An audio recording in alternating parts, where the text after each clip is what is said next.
We're about to head into our second year of Billy Flynn's dream of chasing the CONCACAF Champions Cup. The big question is, where will we be doing it? And welcome back, everyone, to episode number 7 of The American Dream. I am Mr. Cellophane. How are you? On the calendar, it is January the 1st, 2025. And as we said we were going to do in the last episode, we have just resigned our position at SV Vorwerts. It was an up and down season. Good and bad happened. We were expected to just try to avoid relegation. We ended up finishing 7th place on the table, firmly not only mid-table, but in the top half. So we exceeded that expectation. We also recorded the highest number of points ever in a season for SV Vorwerts in our very first year. And we did it with a team, and we've talked about this many times, that was generally bereft of talent. However, it took until October for the board to even attempt to offer us a new contract. We were only on a 1-year deal. Every time we asked them for a new coaching course, they denied us. We coupled every time they gave us a contract offer with a request for a coaching course, and they said no, so we did the same. 4 times they ultimately came to us, including just a couple of days ago, with an offer of a new contract, no more money, no longer term, no greater promises. Now, the budget for this year, the wage budget, was a little bit higher than the year before, but that was really the only thing we were able to get out of the club. Generally speaking, our attributes are looking fairly decent, considering we did not enjoy a reputation bump and we did not get to further our studies anywhere. We're a better attacking coach, we're a better defending coach, we're a better tactical and technical and mental coach, and we're a little bit better with motivating our players as well, showing a slightly higher level of determination. Hopefully, we will still be able to get a fairly decent job moving forward. I'm still not 100% decided on which direction we want to go with club number 2. I have not yet checked out our options. Why don't we look at those together? And I am pleasantly surprised to see that there are quite a few options. Now, we've made sure that we are filtered only on the managerial jobs for clubs in the leagues that we said we would manage in, specifically not MLS or Liga MX. A couple of jobs in Barbados, Canada in the lower leagues, although there's a Vancouver U23 job that kind of snuck in there. I don't think we want to do that. 4 jobs available in Cuba, some in Dominica, the Dominican Republic, Grenada. 1 job in Guadeloupe, although they appear to be at the very bottom of the table. Jamaica, ton of positions available in Panama. So there are options around, and of course, 1 job in Suriname. That would be SV Vorwerts. What we're going to do is what we have done every other time. We've taken the shotgun approach to applying for jobs. And as you see, we've applied for quite a number of them. 52 items now sitting in our inbox. I guess the job at La Fama in Aruba, well, it looks like they have already found their candidate. The leading guy is pretty much the leading guy. We're actually, this is interesting. We are actually the leading candidate already for a job in the 2nd division of Panama at Udelas. Interesting. In fact, of all the jobs that we applied for, only 2 applications were rejected out of hand. Obviously, La Fama, we just touched on that. And for some reason, SV Vorwerts, they don't want to hire us back. I kid you not, less than 1 hour after submitting our job applications, we've gotten 8 offers for job interviews. And it looks like there may be some juicy options out there. Most of the jobs, as we've taken a quick look through, are with the 2nd tier in St. Kitts and Nevis. United Old Road Jets have come through, as have Bath United, both semi-professional squads with okay finances. Montauk United also coming in a very similar situation. However, we have gotten an offer to interview with a team from the Liga Panameña de Football. That is the top tier in Panama.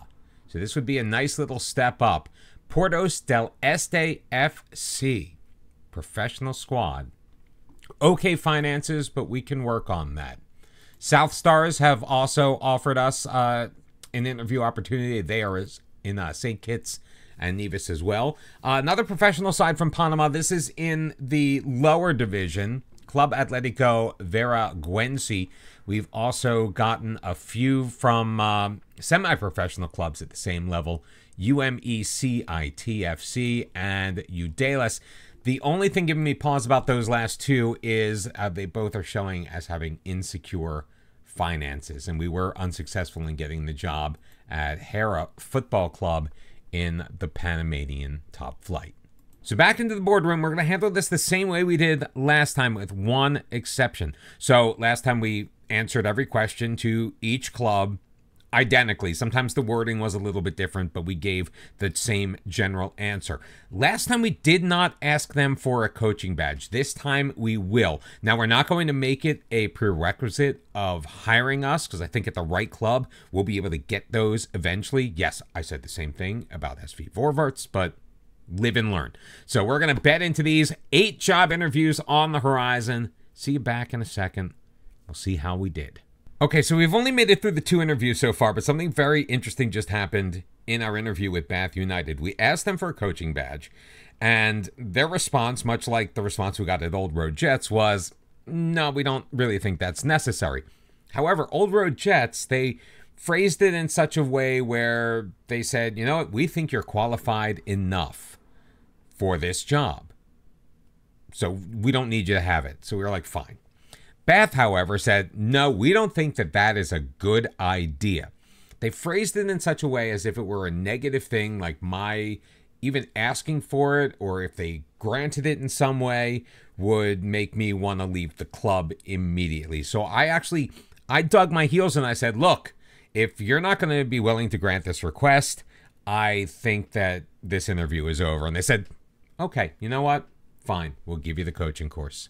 We're apparently very popular in St. Kitts and Nevis, as we've also gotten job interviews with Garden Hotspurs, Newtown United, Connery United, and Sadlers United, all in the Super League. So apparently the Superliga is the top flight, and the Primera Division is the second. I should have known that first didn't mean top, but it is what it is. So we've gotten all those. Bath United and South Stars have requested backroom changes. We're going to deal with that in a second. This is a very interesting job proposition. Portmore United in the Jamaican Premier League. They were predicted to finish first, having a bit of a rough season. They're currently sitting 13th on the table out of 14 and 1 point adrift in the relegation spot. I'm not sure how many matches they have in their season. This is a very high reputation job with a potential high ceiling. We're going to see how this interview goes. I think we found the job that I want, and it is with Portmore United. The interview went very well. They were willing to get us a coaching badge. They were professional side. They have €250,000 euros with which to work as far as the transfer budget is concerned, and a wage budget of over 5,500 euros per week. We were at 265, not 1,000, 265 euros at Vorvarts. I did not expect to be this popular. We've been unemployed for 5 whole days, and we have already received 4 job offers. The first is from Bath United. They're only offering us 20 euros a week, which is a huge pay cut from where we were at SV Vorvarts. They're offering a 1-year contract. They want us to finish mid-table in the Primera Division in St. Kitts and Nevis, which we have now come to discover is the second tier. Newtown United offering 55 euros per week for a 1-year contract. They are in the St. Kitts and Nevis Superliga. They would like us to reach the Super 6, whatever that means. Portos del Este, though, in the top flight in Panama. 500 euros a week, a 9,500 euro wage budget. All we have to do is avoid finishing at the bottom of the Primera Division opening stage. And South Stars have also offered us a job, a 1-year contract, €5 a week. They appear to play at the same facility as Newtown United, which is interesting. They want us to finish mid-table in the Superliga. Having so many options, and there are other job possibilities out there, other interviews we had. I'm really hanging out for Jamaica at this time. So what we're going to do is we're going to look really long and hard at the jobs we have looked at. I think we can easily eliminate the team that is in the second division of St. Kitts and Nevis. The other ones I think we're going to put off for a little while, see what else might roll in. So we are going to officially walk away from the Bath United job, and we're going to ask for delays at the other three. Now, Newtown United have agreed. Let's see. Potos del Este have also agreed. That is huge, and we're going to ask South Stars for the same. So 3 top flight jobs we are in consideration for. Let's see what else may be out there.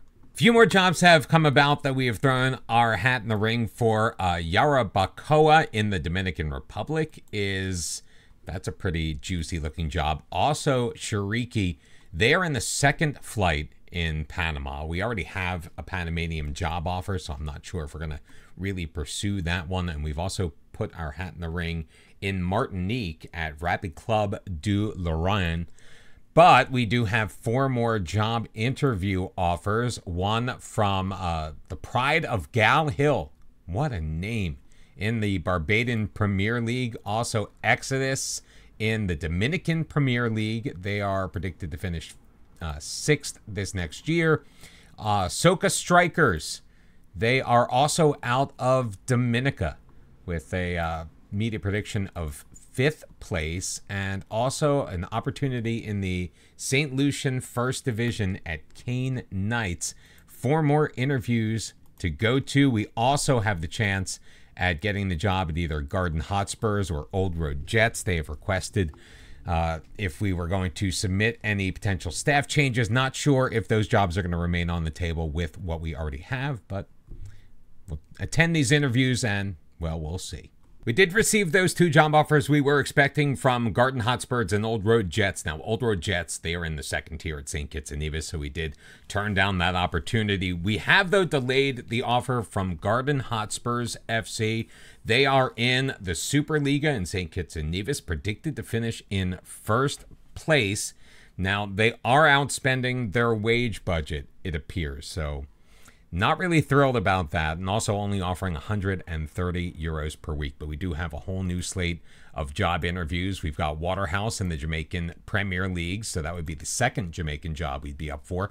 Cuba is back. FC Guantanamo has offered us a job interview, as has FC Villa Clara. Notre Dame in Barbados has offered us the opportunity to interview with their club. Sadlers United has come back to us. They are requesting backroom staff changes. We're actually going to decline to make any changes. We've realized that they're just not giving us enough of a budget to be able to make any changes. We'll try to make whatever alterations we would need to if and when we took the job. Mocha FC have offered us a job interview. They are in the Dominican Republic. Middleheim United in Dominica. So we've got the Dominican Republic and Dominica, 2 completely separate leagues. And wow, they literally play at a playing field. Voten in Barbados has offered us a chance to interview, as have Platinum FC in St. Lucia. They're predicted to finish 1st in the SLFA First Division. Not sure if that is the Premier League there or not. GMC United also has invited us to come see that. Let's sort by St. Lucia and see if they are actually the top. They are the top flight in St. Lucia, but it would be a step down even from Vorvart. So more interviews. Let's go see what happens. Another spate of job interviews completed, and we surprisingly find ourselves as the leading candidate for more than half a dozen positions, including Montauk United, Mocha FC, who we just interviewed with, South Stars, who have already offered us the job, Bath United, who have done the same, Udelis, who I don't even think have offered us an interview. Same thing with FC Kamerhagne in Grenada. I would have remembered interviewing in Grenada, and Wotan, who we just interviewed with in Barbados.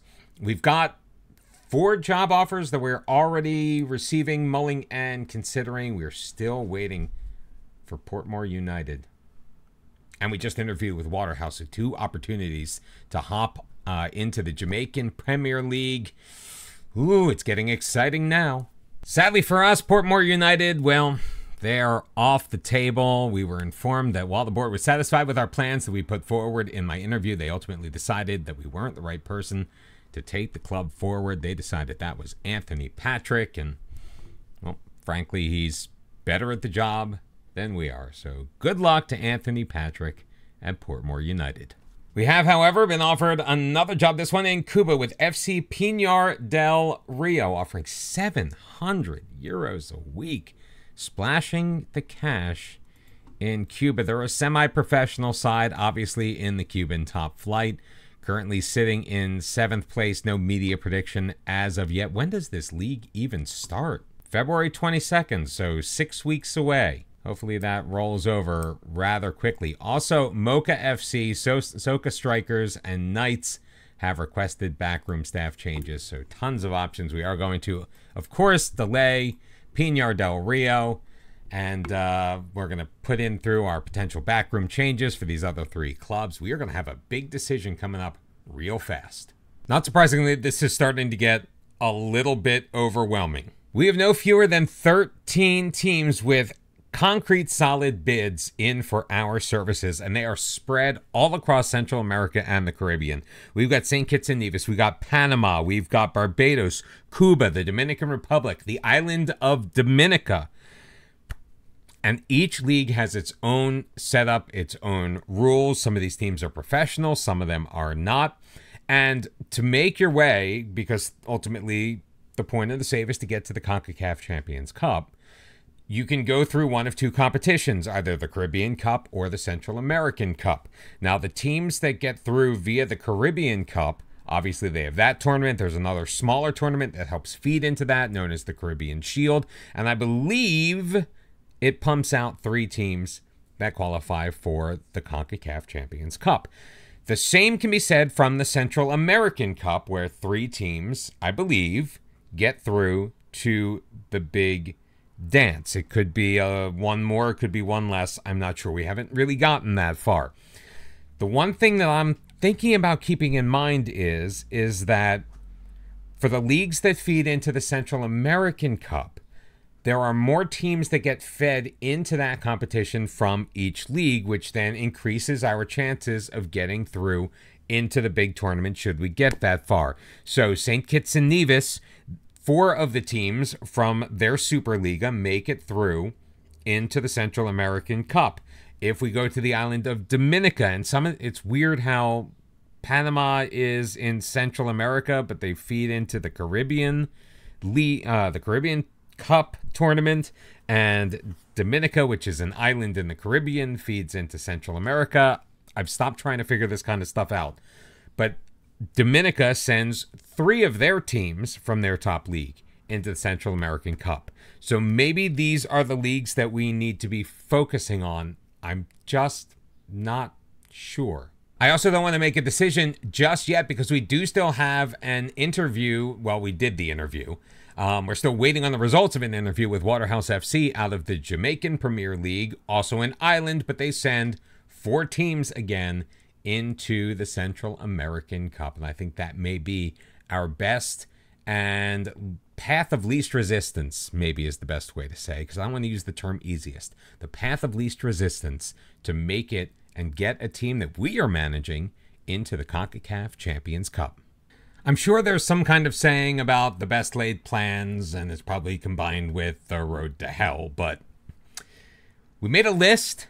We put down all of the clubs that had offered us positions, where they were from, what their standing is in their league, where they were expected to go, how much they were offering us, what were their prospects of making it to the CONCACAF Champions Cup.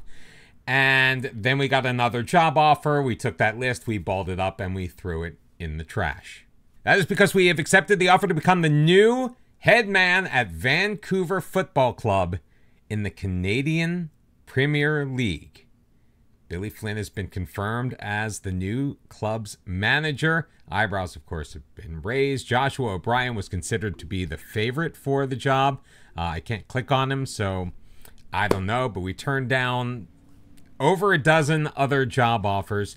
The reason being, the Canadian Premier League has 2 guaranteed spots in the CONCACAF Champions Cup. And there's room for a third team from Canada. That is the winner of the Canadian Championship, which is kind of like the Canadian Cup. It's confusing, I know, because you have Canadian teams in MLS. We are not in MLS. We never said we couldn't manage in Canada. Looks like the club's been running a 4-2-3-1, which is kind of a variation, or we were running a variation of that kind of, sort of, while we were in Suriname. So it kind of leads me to believe that they may have the right personnel to move into that system, or we wouldn't have to make too many changes to a system we're already familiar with to move into our new club, but that is to be determined. We're going to take a deeper look at the club in just a sec. Vancouver, not to be confused with the Vancouver Whitecaps, but Vancouver FC is a newer entry into the Canadian Premier League. Haven't been around all of that long. All we have to do is be competitive in the Canadian Championship and avoid finishing in last place in the Canadian Premier League, and then from here on out continue to do the same. We have a 2-year contract, which is also not something that we were afforded by the other clubs, which made this deal so desirable once it came across our desk. So it looks like our facilities could use a touch of work. Losing some money this year, it's fine. 152,000 euros currently in the bank balance, although it looks like that kind of yo-yos each and every year. Almost 500 grand in the transfer budget. A wage budget of 13,500 per week. We are spending 12,880 of that currently. We've got a real scouting budget. Our key player appears to be Caden Chung, a fullback who has some center back tendencies with a 5'9". I don't think so. Rated as a star Canadian Premier League player. He's versatile, balanced, he's consistent, he's got speed, he's got acceleration. He can be retrained into another position, perhaps. He looks like a generally decent overall player. I mean, I don't know what the baseline is for the Canadian Premier League team, but this guy would be an absolute god in Suriname. As of right now, our captain is our goalkeeper, 31-year-old Canadian Callum Irving. Again, I would have loved to have had this guy on Vorvart. 6'1", 191 pounds. Decent aerial reach, decent reflexes, decent one-on-ones. I mean, he's not overly spectacular. We might be able to upgrade, but it looks like he could do a job. 27 appearances for Vancouver FC so far. 33 goals given up. That's not too bad. Looks like 7th place is the highest this team has finished in their one full season so far in the Canadian Premier League. Maybe it's been 2. I don't know. Looking at the rest of our top players, central midfielder, defensive midfielder, and Elliot Simmons stands at 6 foot tall. He's a star in this league, loves the big matches, is consistent, pretty good marking, decent passing, his vision's okay, positioning is fine. I think for the Canadian Premier League, we're looking at about, maybe 13, 14 will be a high attribute for any one particular player. His backup is Dominic Adoro, who is the one unhappy member of the squad. The 29-year-old Ghanaian. He likes to play that segundo volante. He's pretty versatile up the middle. Again, 12 marking. His off the ball could use a little bit of work. Don't love his mental attributes, so I'm not sure if we're going to keep him around if he's going to be unhappy. Looks like players do have a little bit of a value on them in this league, which is nice to see. And he's wanted by Atletico Ottawa on a transfer. I think they're in League One Quebec, unless they're part of the Premier League. I don't even know how this league is set up. We'll find that out, well, when we get there. I took what I just said back. Here we go. Vasco Fry, an attacking midfielder, central midfielder, has 1 goal in 10 appearances for Vancouver FC. Beautiful natural fitness, balanced personality, great dribbler. He's athletic. He is versatile to a certain degree. Very left-footed. His right foot does need a little bit of work, but I like the composure, the mental aspects, the physicals are all there. Technical could use just the touch work, especially in like the long shots department, but his finishing is decent. Again, the dribbling is fantastic. I wish I could have seen dribbling like this on a player in Suriname. I would have had to change my pants. It looks like defense might be a strong suit on this team. Dual Italian-Canadian national, has capped 3 times for the U20 side. Rocco Romeo stands at 6'2". He's as fast, if not faster, than any center back we had at Vorvarts. No nonsense. Again, loves the big matches, great personality. He's a good Canadian Premier League player right now. Could potentially be a star. He might have a little bit of growing he has left to do. I like this guy. Also on the back line is Paris G. He only stands at 5'11", so I'm not 100% sure if we'd play him in the middle. A very nice all-around looking player. He's a very versatile. He can play basically anywhere along the back line, even at that number 6 position as well. Another problem with just he's very, very right-footed. His left foot is quite weak, but a very consistent, versatile player. His work rate is absolutely fantastic. I'm loving the look of this team so far. Now, I fully do recognize that they are probably not, on paper, going to be the greatest team in the Canadian Premier League. That is not what I'm worried about. I'm just looking forward to getting dug in with a team of guys who actually not only look like they know what they're doing, but they have that mental, that headspace, those great personalities that were just non-existent, it appeared, in Suriname. That work ethic, where they're really going to put it in. Mikhail Cantave, Canadian Haitian, a man after my own heart. Our manager is a Haitian national after all. Very versatile, can play on either the left or the right side, although he is very right-footed. Again, he's even can play anywhere up the spine of the team. Versatile, consistent, quick, love him. And I did want to get an idea of what our striker situation was, and the cupboard's a little bare. Now, this is one of the fan favorites. He's 21 years old. He's a dual national, Senegal and Canada. Mohamedou Kane.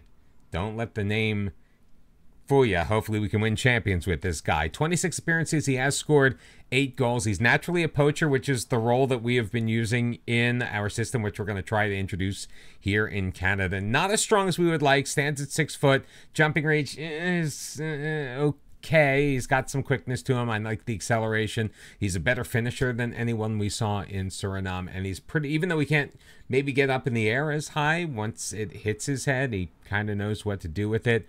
A little bit injury prone, though.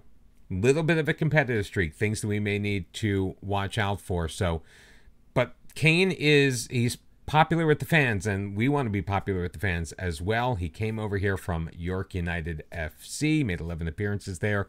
Didn't score a goal, spent a tiny amount of time in FC Edmonton. My guess is going to be that was on loan. He's been here since 2023. So here's how we would set up if we decided to go with the tactic we were using that won 4 of our last 5 matches in Suriname.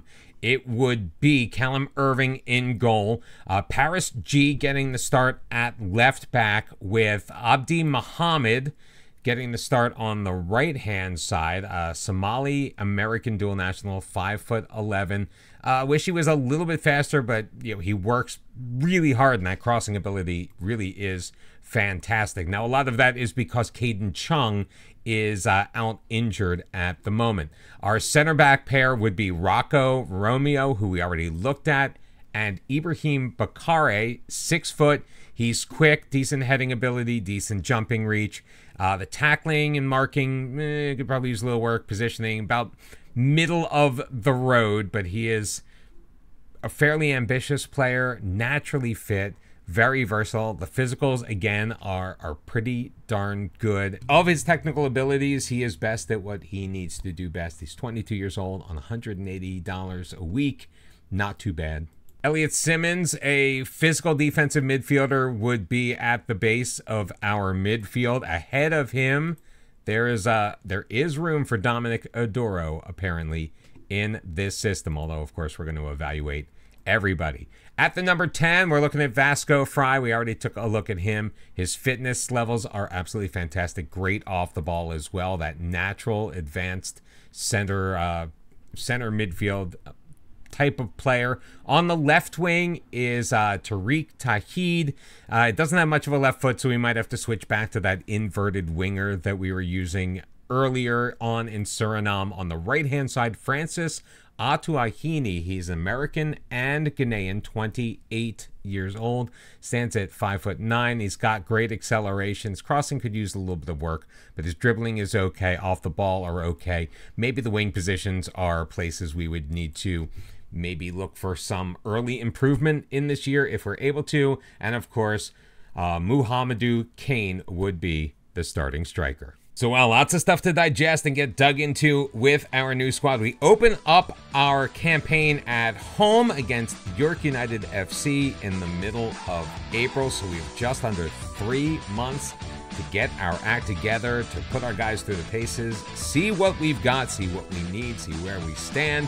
And when we come back tomorrow in our next episode, well, we're going to get the season started. Matches against York FC and our first round matchup in the Canadian Championship. I hope to see you then. Thank you so very much for joining me. Make sure you hit that like button, subscribe if you have not, and come back tomorrow. Continue to support the channel, help us grow, feed the algorithm, do everything that you can. I appreciate each and every one of you. I'll see you then. Until tomorrow, bye-bye.